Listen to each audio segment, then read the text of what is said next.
pa ng mga LGBT dahil sa pagiging makulay nito. Pero bukod dito, mas pinag-uusapan ng bahay dahil nakatayo ito sa tapat ng isang simbahan. Panoorin natin yan sa ating video of the day. Sa dami ng kulay ng bahay na ito sa Topeka, Kansas, walang duda na agaw pansin ito sa kahit sinong mapapadaan dito. Lalong-lalo na sa kapitbahay nitong simbahan ng Westboro Baptist Church.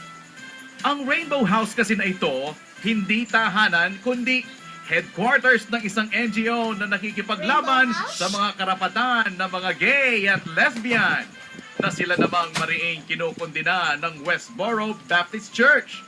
Aba, face-to-face ata ang gustong mangyari dito ha?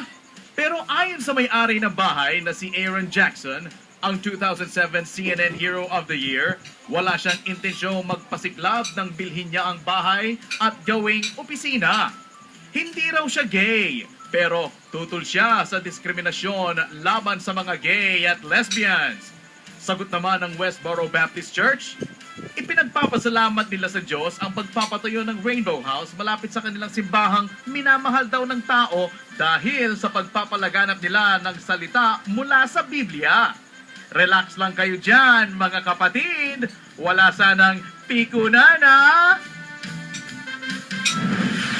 Ito ang CNN Connect, mga balitang mula sa iba't